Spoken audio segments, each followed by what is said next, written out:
Shorthand English Senior, February 2009. 10 seconds.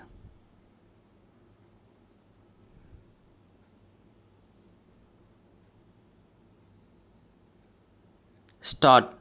Mr. Speaker, sir, I rise to reply to the criticisms made about the scarcity and famine conditions prevailing in many parts of the state. There is no doubt that famine is serious and extensive. It is not as if our land was not affected by famine at any time. I heard the other day one honorable member saying that even in the days of Rama there was famine. So famine is not a new feature, but the new feature now is that it is extensive as well as continuous and acute, and we will have to find out the causes for it.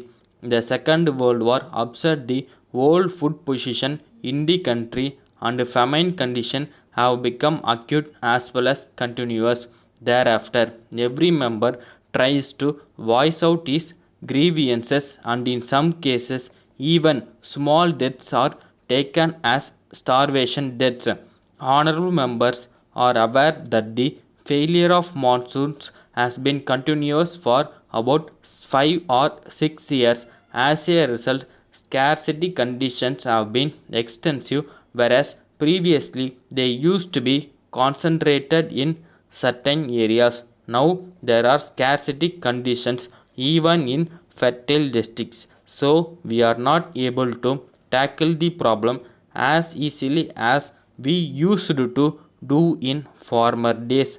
I do agree that there are distress conditions, but what I want to say is that they are made to appear more serious than they are.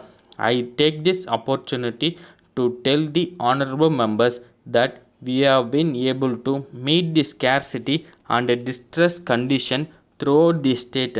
If honorable member consider the matter without prejudice, they will come to the conclusion that the government have done or what all can be done.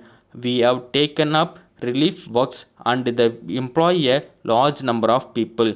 We have been running burial centers, and on account of better agricultural seasons this year, their number has been reduced in areas where it can be reduced.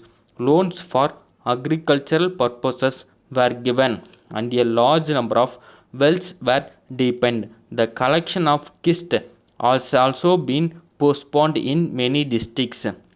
We have received proposals for remission of kist from many districts. Remission has been ordered in some districts, and in other districts it will be ordered very soon. An honorable member stated that a famine inquiry committee may be formed which will inquire into all the problems of acute famine and suggest permanent remedies for the eradication of famine. I may tell the honorable members that the government of India have already constituted a similar committee. That committee has stood scarcity and famine areas, and I think it has submitted its report to the center, and it is under their active consideration. We may know something about the results sometime later. Then my friend referred to the milling of rice.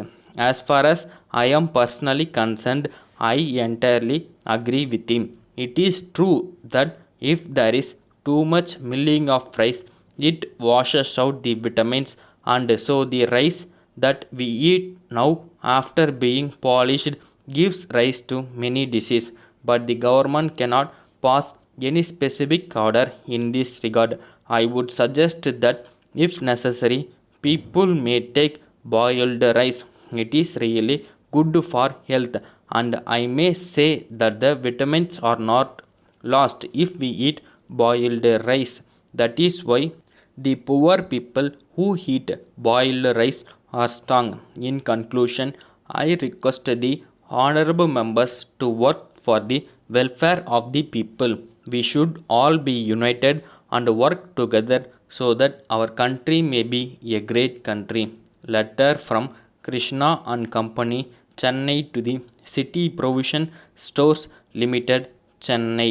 Dear sirs, we have great pleasure in informing you that our firm has been entrusted by Kamal Oil Mills Limited, Mumbai, with the marketing of their Kamal brand oils and soaps throughout the state. Kamal goods do not need any introduction to the trade. They are manufactured by a well known business house and they have already made a name for their purity and excellence. Their lotus soap, lotus hair oil are familiar to every household in northern India. Under arrangement with our principals, we have agreed to keep a large stock of their products.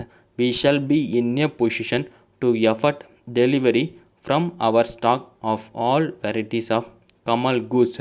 We should like to point out that under the terms of the agreement with our principals, we have been appointed their sole distributors in Tamil Nadu and that all orders from dealers in the state will be booked through us. We enclose a wholesale price list of Kamal products. We will notice that all prices are subjected to a trade discount of 10%. We have always aimed at supplying you with goods of the best quality, and once again we offer you high grade goods on the most convenient and attractive terms.